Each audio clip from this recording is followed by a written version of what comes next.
दोस्तों, आज की सबसे पहली और बड़ी खबर। झारखंड के मुख्यमंत्री श्री हेमंत सोरेन ने लवलीना बोरगोहेन को दी बधाई। दोस्तों, मुख्यमंत्री हेमंत सोरेन ने टोक्यो ओलंपिक के बॉक्सिंग स्पर्धा में कांस्य पदक हासिल करने पर लवलीना बोरगोहेन को बधाई दी। उन्होंने कहा कि देश की एक और बेटी ने टोक्यो ओलंपिक में पदक जीतकर देश को गौरवान्वित किया है। दोस्तों, बड़ी खबर सामने आ रही है।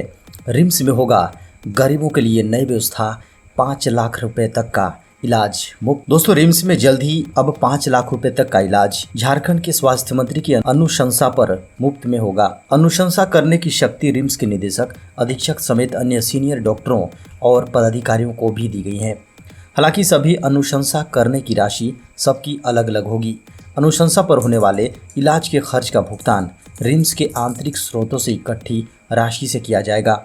रिम्स में मिनिस्टर और अन्य प्रशासनिक पदाधिकारियों की सहमति पर इस संबंध में निर्णय लिया गया है। इस सुविधा का लाभ वैसे सभी लोगों को मिलेगा जिनके पास लाल, पीला, गुलाबी कार्ड नहीं है। दोस्तों, बड़ी खबर निकल कर आ रही है। जेपीएससी ने जारी की 7वीं से 10वीं संयुक्त सिविल सेवा परीक्षा की तिथि। झारखंड लोक सेवा आयोग यानी जेपीएससी ने 7वीं से 10वीं संयुक्त सिविल सेवा परीक्षा को लेकर संभावित तिथि की घोषणा कर दी है। आयोग की ओर से इस संबंध में सूचना वेबसाइट पर जारी की गई है। मीडिया में आ रही खबरों के अनुसार 12 सितंबर को परीक्षा हो सकती है। हालांकि फिलहाल इसके अलावा कुछ भी स्पष्ट रूप से जानकारी उपलब्ध नहीं कराई गई है। आयोग ने कहा है कि इससे संबंधित विस्तृत जानकारी बाद में आयोग की वेबसाइट पर उपलब्ध करा दी जाएगी। इसके लिए 15 फरवरी से 15 मार्च तक पहली बार प्रारंभिक परीक्षा के लिए आवेदन भरे गए थे। जारी विज्ञापन के अनुसार 2 मई 2021 को प्रारंभिक परीक्षा लेने की बात कही गई थी। दोस्तों, खबर मौसम की। झारखंड में अगले 2 दिनों तक बारिश की संभावना। मौसम विभाग के अनुसार 6 अगस्त को झारखंड के उत्तर पूर्वी यानी धनबाद, जामताड़ा, दुमका, देवघर, पाकुड़ और साहेबगंज में बारिश होने का अनुमान है। वहीं 7 अगस्त को झारखंड के लगभग सभी हिस्सों में बारिश होने की संभावना जताई गई है। मैट्रिक व इंटर में फेल छात्रों के लिए परीक्षा का आयोजन करेगा जैक। झारखंड अधिविद्य परिषद यानी जैक ने मैट्रिक व इंटरमीडिएट में फेल या रिजल्ट से असंतुष्ट विद्यार्थियों के लिए परिषद संपूरक यानी सप्लीमेंट्री परीक्षा का आयोजन करेगा। इस संबंध में जैक की ओर से बुधवार को एक अधिसूचना जारी की गई है।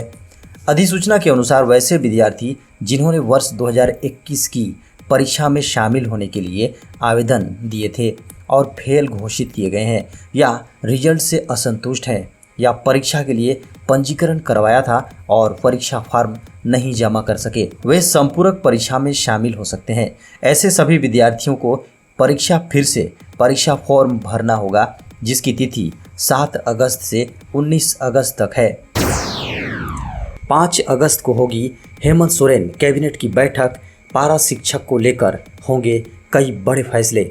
दोस्तों, लंबे समय से अस्थायीकरण व वेतनमान की मांग को लेकर आंदोलन कर रहे झारखंड के पारा शिक्षकों के मामले में बड़े फैसले होने की उम्मीद है। आपको बता दें कि बीते दिनों शिक्षक नियुक्ति व पारा शिक्षकों के वेतनमान को लेकर मुख्यमंत्री हेमंत सोरेन की अध्यक्षता में समीक्षा बैठक होने वाली थी, जो किसी कारणवश शुक्रवार को नहीं हुई थी। अब उम्मीद जताई जा रही है कि 5 अगस्त की इस बैठक में इस मामले पर कुछ चर्चा हो सकती है। आपको बता दें कि इस समीक्षा बैठक को लेकर शिक्षा मंत्री ने भी कहा था कि वे उक्त बैठक में रहेंगे और मुख्यमंत्री से इन विषयों पर चर्चा भी करेंगे। झारखंड में शुरू होगी 21 दिनों के अंदर धोती साड़ी लुंगी योजना। झारखंड प्रदेश कांग्रेस कमेटी के अध्यक्ष सह राज्य के वित्त तथा खाद्य आपूर्ति मंत्री डॉक्टर रामेश्वर उरांव ने कहा कि 15 से 20 दिनों के अंदर सरकार सभी को 10 रुपये में वस्त्र देने के लिए साड़ी, धोती, लुंगी योजना शुरू करने जा रही है।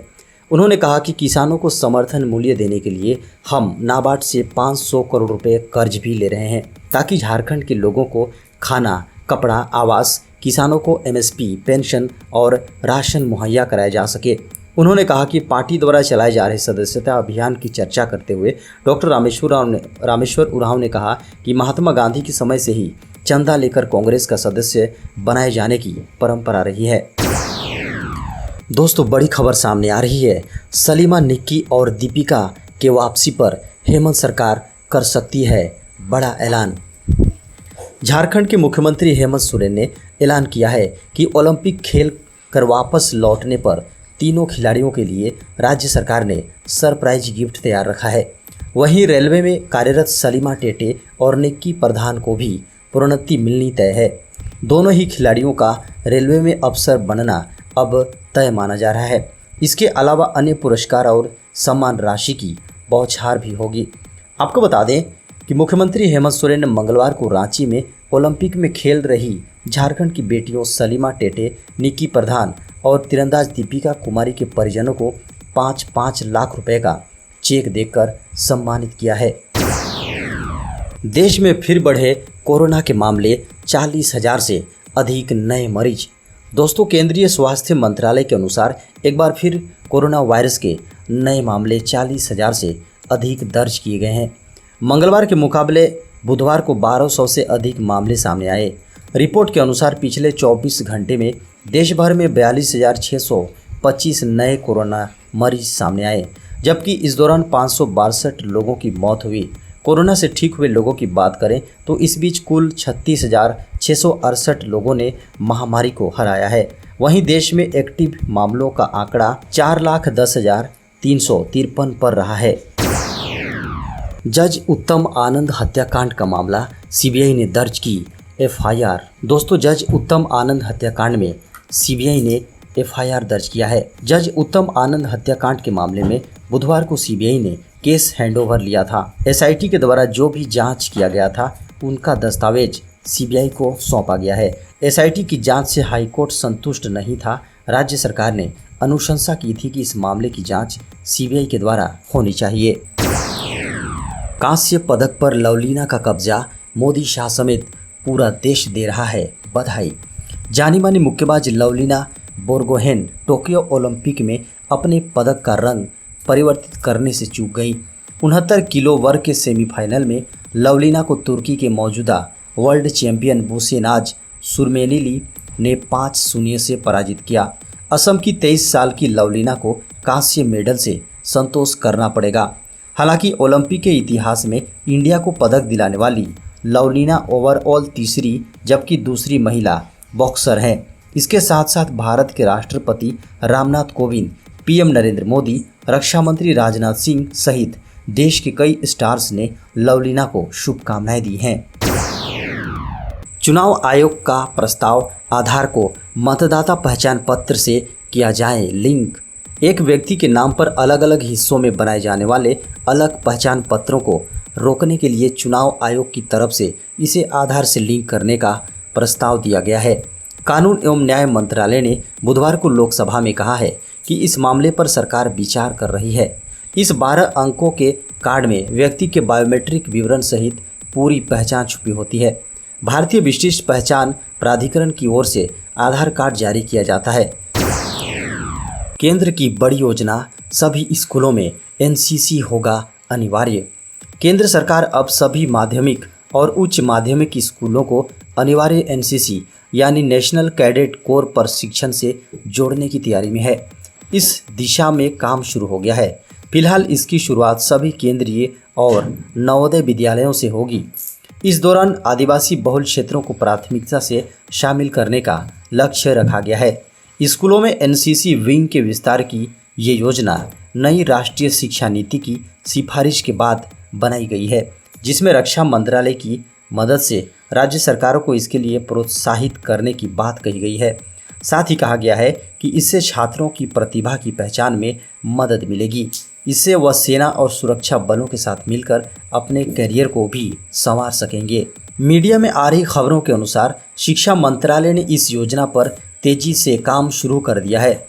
पहले चरण में देश भर में सभी केंद्रीय विद्यालय और नवोदय विद्यालयों में इस प्रशिक्षण को लागू किया जाएगा। इसके साथ ही राज्यों को भी इसकी तैयारी करने को कहा गया है। फिलहाल ऐसे सभी केंद्रीय व नवोदय विद्यालयों की जानकारी जुटाई जा रही है जहां मौजूदा समय में एनसीसी प्रशिक्षण की सुविधा नहीं है। शराब से होने वाले बीमारी से मरे 7.5 लाख मरीज। दोस्तों, शराब पीने वालों के लिए बड़ी खबर सामने आ रही है। शराब और कैंसर के बीच कनेक्शन दिखाने वाली एक अध्ययन में को लेकर डॉक्टर्स ने लोगों को चेताया है। इस स्टडी के मुताबिक साल 2020 में अल्कोहल के सेवन से कैंसर के 7.5 लाख से अधिक नए मामले दर्ज किए गए हैं। इस दौरान अमेरिकियों को शराब का ज़्यादा सेवन करते देखा गया है। लेंसेट ऑन्कोलॉजी के एडिशन में 13 जुलाई को प्रकाशित इस स्टडी के अनुसार साल 2020 में सामने आए कैंसर के 4% मामले अकेले अल्कोहल के कारण बढ़े हैं। शराब के सेवन से जुड़े कैंसर के अधिकांश मामले उन लोगों में देखे गए जिन्होंने एक दिन में 2 से ज़्यादा ड्रिंक लिए। झारखंड में 6 IAS अधिकारियों का हुआ स्थानांतरण। दोस्तों, सरकार ने भारतीय प्रशासनिक सेवा यानी IAS के 6 अधिकारियों का स्थानांतरण पदस्थापन किया है। इस संबंध में कार्मिक प्रशासनिक सुधार तथा राजभाषा विभाग ने मंगलवार रात अधिसूचना जारी कर दी है। परिवहन सचिव KK सोन को स्थानांतरित करते हुए उन्हें अनुसूचित जनजाति, अनुसूचित जाति, अल्पसंख्यक एवं पिछड़ा वर्ग कल्याण विभाग के सचिव के पद पर नियुक्त किया गया है, जबकि पर्यटन सचिव पूजा सिंघल को स्थानांतरित करते हुए अगले आदेश तक उद्योग विभाग का सचिव बनाया गया है। पूजा सिंघल खान एवं भूतत्व विभाग के सचिव के अतिरिक्त प्रभार में भी रहेंगी। इसके अलावा अनुसूचित जनजाति, अनुसूचित जाति, अल्पसंख्यक एवं पिछड़ा वर्ग कल्याण विभाग के सचिव अमिताभ कौशल को पर्यटन, कला, संस्कृति, खेलकूद एवं युवा कार्य विभाग का सचिव बनाया गया है। ओलंपियन सलीमा टेटे के घर पर लगा स्मार्ट टीवी। दोस्तों, झारखंड के मुख्यमंत्री श्री हेमंत सोरेन के निर्देश पर ओलंपियन हॉकी खिलाड़ी सलीमा टेटे के घर सिमडेगा जिला प्रशासन ने स्मार्ट टीवी लगाया है। साथ में सलीमा को लाइव देखने के लिए सेटअप बॉक्स भी लगाया गया है। आपको बता दें कि टीवी नहीं होने से सलीमा के परिजनों को परेशानी को मुख्यमंत्री श्री हेमंत सोरेन के संज्ञान में लाया गया था। उसके बाद संवेदनशीलता दिखाते हुए मुख्यमंत्री ने जिला प्रशासन को अविलंब कार्रवाई का निर्देश दिया था। आपको बता दें कि भारतीय महिला हॉकी टीम में झारखंड की बेटी सलीमा टेटे भी शामिल है। टीम इंडिया द्वारा टोक्यो ओलंपिक में बेहतर खेल का प्रदर्शन करते हुए ऑस्ट्रेलियाई टीम को 1-0 से पराजित कर सेमीफाइनल तक का सफर तय किया है। समग्र शिक्षा अभियान 2.0 को मोदी कैबिनेट ने दी मंजूरी। केंद्रीय मंत्रिमंडल ने बुधवार को समग्र शिक्षा अभियान 2.0 को मंजूरी प्रदान कर दी, जिस पर लगभग 2.94 लाख करोड़ रुपए की लागत आएगी। सूचना प्रसारण मंत्री अनुराग ठाकुर और केंद्रीय शिक्षा मंत्री धर्मेंद्र प्रधान ने मंत्रिमंडल की बैठक के बाद यह जानकारी दी।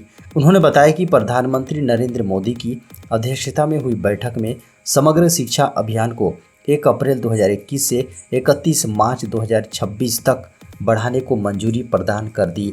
केंद्रीय शिक्षा मंत्री धर्मेंद्र प्रधान ने संवाददाताओं को इस बारे में बताया कि समग्र शिक्षा अभियान 2.0 पर 2.94 लाख करोड़ रुपए खर्च होंगे और इस राशि में केंद्र का हिस्सा 1.85 लाख करोड़ रुपए होगा। उन्होंने कहा कि इसके दायरे में सरकारी एवं सरकारी सहायता प्राप्त 11.6 लाख स्कूल, 15.6 करोड़ बच्चे और 57 लाख शिक्षक आएंगे।